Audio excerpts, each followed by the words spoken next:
మరో కుట్రకు తెరలేపింది పాకిస్తాన్. బలూచిస్తాన్ను వదిలించుకునే ప్లాన్లో ఉంది. బలూచిస్తాన్ను అమెరికాకు అమ్మేసే ప్లాన్లో ఉంది పాకిస్తాన్. బలూచిస్తాన్లో అరుదైన ఖరీదైన 50 రకాల ఖనిజాలను గుర్తించింది. ఈ నేపథ్యంలో బలూచిస్తాన్ ఖనిజ సంపద దాదాపుగా 6 లక్షల కోట్లు ఉంటుందంటూ అంచనా వేస్తోంది. ప్రత్యేక దేశం కోసం పాకిస్తాన్పై బలూచ్ ఆర్మీ తిరుగుబాటు చేస్తున్న వేళ బలూచ్ను పాకిస్తాన్కు పూర్తిగా బలూచిస్తాన్ను ఒక అమ్మేసే ప్రయత్నం చేస్తుంది పాకిస్తాన్. అప్పులు పోగొట్టుకోవాలని పాకిస్తాన్ ప్లాన్ చేస్తోంది. అమెరికాకు బలూచిస్తాన్ను హస్తగతం చేసే ఆలోచనలో ఉంది. ఇప్పటికే అమెరికా పాకిస్తాన్ మధ్య ఒక ఒప్పందం కూడా కుదిరినటువంటి పరిస్థితి మనం చూస్తున్నాం.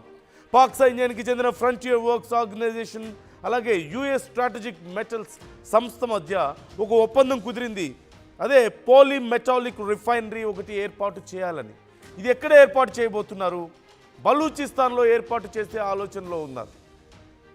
ఒక దేశం సుసంపన్నం అవుతుంది అంటే ఇప్పటికే పాక్ ప్రధాని షహబాజ్ షరీఫ్ ప్రకటించారు. ఏమని? మా దేశం సుసంపన్నం కాబోతోంది అని. ఒక దేశం సుసంపన్నం కాబోతోంది అంటే ఎలా అవుతుంది?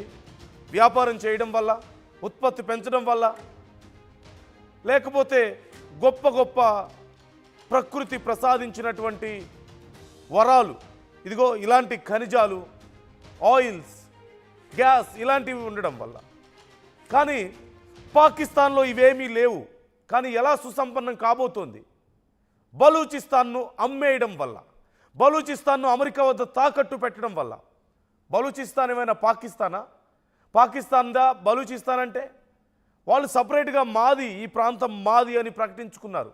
కొన్ని దశాబ్దాల అణిచివేతకు చర్మగీతం పాడుతూ ఇక మేము మీ కింద, మీ కాళ్ళ కింద బ్రతకాల్సిన అవసరం మాకు లేదు అంటూ ప్రత్యేక బలూచిస్తాన్ని వాళ్ళు ప్రకటించుకున్నారు. ఇది మా దేశం, మా ప్రాంతం, మా వనరుల్ని తీసుకుంటూ, మా తిండి తింటూ, మా ప్రజల కష్టాన్ని పిండుకుంటూ చివరికి మమ్మల్ని కాళ్ళ కింద తొక్కేశారు ఇన్నేళ్ల పాటు, ఇన్ని దశాబ్దాలుగా.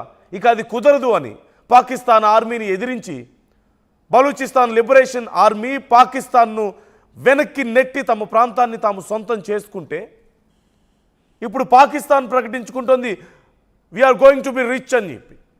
ఎలా రిచ్ అవుతారు? బలూచిస్తాన్ని తాకట్టు పెట్టే హక్కు పాకిస్తాన్కి ఎక్కడి నుంచి వచ్చింది? బలూచిస్తాన్ని పాకిస్తాన్ అమెరికాకు అమ్మేసే ప్లాన్లో ఉంది. బలూచిస్తాన్ ఊరుకుంటుందా? దీనికి సంబంధించి ఇప్పటికే బలూచిస్తాన్ రియాక్ట్ అయింది. You can see that photo. ఒక్కసారి ఆ ఫోటో ఒక్కసారి మీరు చూడండి. అక్కడ ఎవరెవరు ఉన్నారో మీరు ఒకసారి గమనించండి. అమెరికా అధ్యక్షుడు ట్రంప్ ఉన్నారు, పాక్ ఆర్మీ చీఫ్ మునీర్ ఉన్నారు, అలాగే పాక్ ప్రధాని షహబాజ్ షరీఫ్ ఉన్నారు. వాళ్ళందరూ ఒక బాక్స్ చూపిస్తున్నారు. అందులో మనం చూడొచ్చు రకరకాల రాళ్ళు లాంటివి కనిపిస్తున్నాయి మనకి. కొన్ని రకాల క్రిస్టల్స్ కనిపిస్తున్నాయి, వైట్గా, గ్రీన్గా, రకరకాలుగా. అవన్నీ ఏంటి? బలూచిస్తాన్లో ఉన్నటువంటి ఖనిజ సంపద, బలూచిస్తాన్లో ఉన్నటువంటి రేర్ ఎర్త్ మెటల్స్, వాటిని పాకిస్తాన్ అధ్యక్షుడు ప్రధాని పాకిస్తాన్ ఆర్మీ చీఫ్ ట్రంప్కు చూపిస్తున్నారు. ఇదిగో మీకు మేము గిఫ్ట్గా ఇస్తున్నామంటూ వైట్ హౌస్లో ఆయన్ని కలిసి చాలా గొప్పగా ఇచ్చారు. మా దేశంలో ఇవన్నీ ఉన్నాయి, వీటినన్నింటినీ వెలికి తీద్దాం, 6 లక్షల కోట్లు వీటి విలువ ఉంటుంది అని చెప్పి ట్రంప్కి వారు చెప్పి వారిద్దరూ అమెరికా పాకిస్తాన్ ఒక ఒప్పందం కుదుర్చుకున్నారు. కానీ అవి ఎక్కడున్నాయి? బలూచిస్తాన్లో ఉన్నాయి. అవి ఎక్కడ వెలికి తీయాలి? బలూచిస్తాన్లో తీయాలి. దానికి ఒప్పుకోవాల్సింది ఎవరు? బలూచిస్తాన్ని ఇప్పుడు ఎవరు పాలిస్తున్నారు? బలూచిస్తాన్ లిబరేషన్ ఆర్మీ చేతిలో కదా ఉంది. వాళ్ళు అంటూ ఒక ప్రత్యేకంగా దేశంగా ప్రకటించుకున్నారు. They are having their own currency, they are having their own rules, they are having their own democracy అక్కడ. అలాంటప్పుడు who is Pakistan to sell Balochistan to America? అమెరికాకి ఎలా అమ్మగలుగుతుంది? కేవలం ఇదంతా కూడా నియంతృత్వ ధోరణిలో చేయడానికి. అంటే పాకిస్తాన్కు చేత కావడం లేదు బలూచిస్తాన్ని ఓడించడం, తిరిగి తమ హస్తగతం చేసుకోవడం, దశాబ్దాలుగా వాళ్ళ దగ్గర ఉన్నటువంటి ఖనిజ సంపదను దోచుకొని వాళ్ళ ప్రజల యొక్క రక్తాన్ని పిండి వచ్చినటువంటి డబ్బులతో ఉగ్రవాదుల్ని పెంచి పోషించి ఇక మనం చూసాం. చివరికి సాధించింది ఏముంది? పాకిస్తాన్ ఏమన్నా గొప్ప దేశంగా మారిపోయిందా? అదే కరువు, అదే కర్మ ప్రజలకి. చివరికి ఈ ఈ రకమైనటువంటి దౌర్జన్యాలను తట్టుకోలేక బలూచిస్తాన్ లిబరేషన్ ఆర్మీ ఏర్పాటయ్యి అక్కడ తమకంటూ ప్రత్యేక దేశాన్ని ఏర్పాటు చేసుకున్నారు. తమ ప్రాంతాన్ని వదిలేయమని చెప్పారు. మాకు సంబంధం లేదు పాకిస్తాన్తో అని చెప్పారు. కానీ ఇప్పుడు పాకిస్తాన్ ఆ బలూచిస్తాన్ లిబరేషన్ ఆర్మీతో ఫైట్ చేయలేక, ఏం చేయాలో తెలియక, పరువు పోగొట్టుకొని తమ దేశంలో అంతర్యుద్ధం మొదలవుతుంటే, ఇప్పటికే ఒక బలూచిస్తాన్ లిబరేషన్ ఆర్మీ తమ పాక్ సైన్యాన్ని తుక్కుమంటూ కొడుతుంటే, తుక్కుగా కొడుతుంటే, అక్కడ కనపడ్డ చోటల్లా కాల్ చేస్తుంటే ఏం చేయలేక అమెరికా సహాయం కోసం ఎదురు చూస్తోంది. ఎవరు మాకు సహాయం చేస్తారు తిరిగి బలూచిస్తాన్ ఆక్రమించుకోవడానికి అని ఎదురు చూస్తోంది. అమెరికా ఎందుకు సహాయం చేస్తుంది? ట్రంప్ క్యారెక్టర్ ఎలాంటిదో మనకు తెలుసు కదా. సహాయం కోసం వెళ్ళావా, ముందు సహాయం చేస్తే ఆ తర్వాత దాంట్లో ఖచ్చితంగా ఏదో ఒక డీప్ మీనింగ్ ఉంటుంది, డీప్గా ఒక థాట్ ఉంటుంది. లేదు సహాయం చేయాలంటే మరి నాకేంటి అంటాడు. సో ఇప్పుడు పాకిస్తాన్ ట్రంప్కి ఎరవేయాలి. ఆ ఎరని బలూచిస్తాన్ రూపంలో వేస్తుంది. బలూచిస్తాన్లో ఉన్నటువంటి ఈ రేర్ ఎర్త్ మెటల్స్ని ఎరగా వేస్తుంది.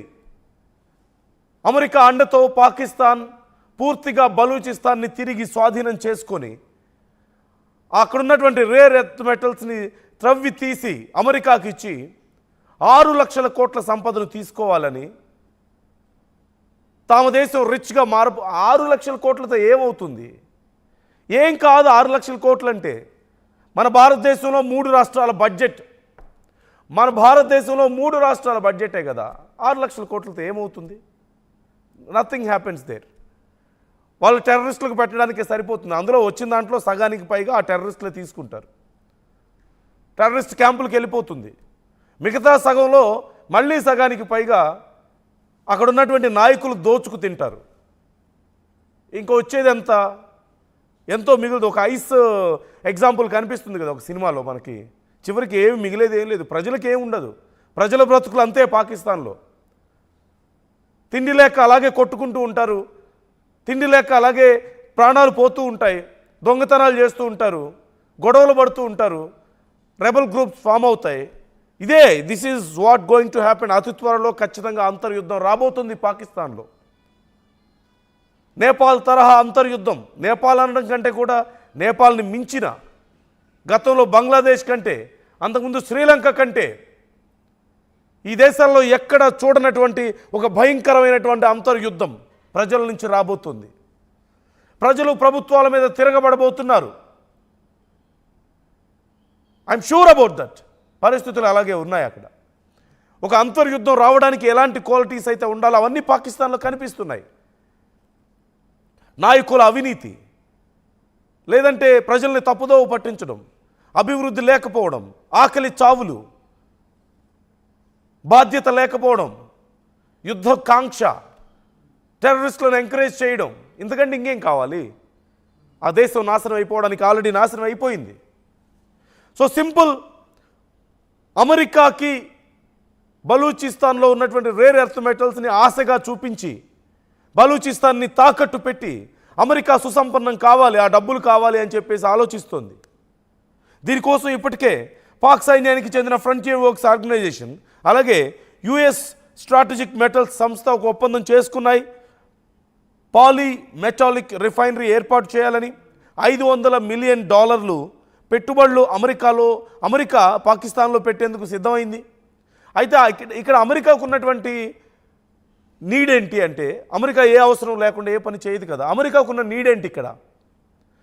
ఇప్పుడు రేర్ ఎర్త్ మెటల్స్ కోసం, కొన్ని రకాల ఖనిజాల కోసం, అంటే యుద్ధ విమానాల్లో ఇంజిన్స్ తయారు చేసే దాంట్లో ఉపయోగించేటువంటి కొన్ని రకాల ఖనిజాలు, లేదంటే స్పేస్ ప్రయోగాలు చేసే సమయంలో ఎయిర్ క్రాఫ్ట్స్లోను, లేదంటే యుద్ధ విమానాల్లోనూ, లేదంటే స్పేస్ క్రాఫ్ట్స్లోను, రాకెట్స్లోను ఉపయోగించేటువంటి కొన్ని రకాలైనటువంటి ఖనిజాలు, అంటే ఆ ఇంజిన్స్లో ఇతరత్ర ఖనిజాలు రష్యా నుంచో చైనా నుంచో ఇంపోర్ట్ చేసుకుంటుంది అమెరికా. ఇప్పుడు ఒకవేళ గనక బలూచిస్తాన్లో ఆ ఖనిజాలు ఉన్నాయనే అనుమానంలో ఉన్నారు. ఇప్పుడు దానికి సంబంధించి ఆల్రెడీ మనం చూస్తున్నాం కొన్ని ఎగ్జాంపుల్స్.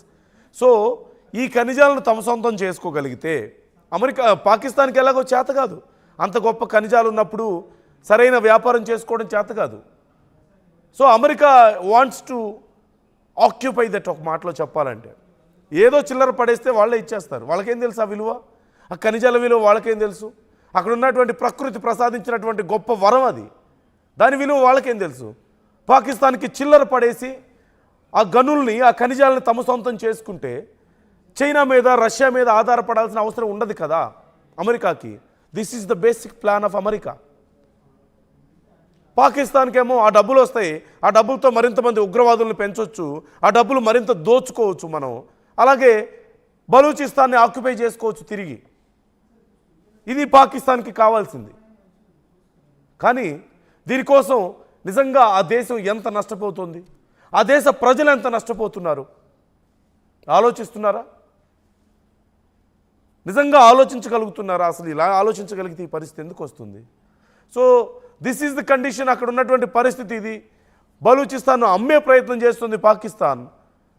చైనాకి, రష్యా మీద ఆధారపడాల్సిన అవసరం ఉండదు కదా అని అమెరికా ఆలోచిస్తున్నటువంటి పరిస్థితి కనిపిస్తుంది. ఆ డబ్బులతో రేపు మళ్ళీ భారతదేశం మీద యుద్ధాలకు చేయొచ్చు కదా అనేది పాకిస్తాన్ ఆలోచన. సో ఓవరాల్గా ఓవైపు ఆదాయాన్ని సంపాదించుకోవడం అనేది ఒకటైతే, అంతే మాకు బాగా డబ్బులు వస్తాయని చెప్పుకునేది ఒకటైతే, అసలు one of the major reason ఖచ్చితంగా బలూచిస్తాన్ని లేకుండా చేయడమే. అంటే బలూచిస్తాన్ని తిరిగి హస్తగతం చేసుకోవడమే. అక్కడ ఉన్నటువంటి మెటల్స్ అమ్ముకొని బిజినెస్ చేసుకోవాలి. దానికంటే ముఖ్యంగా తమకు కొరకరాని కొయ్యగా ఉన్నటువంటి బలూచిస్తాన్ లిబరేషన్ ఆర్మీని అణిచివేయాలి, పూర్తిగా తుదముట్టించేయాలి. This is the major plan of Pakistan.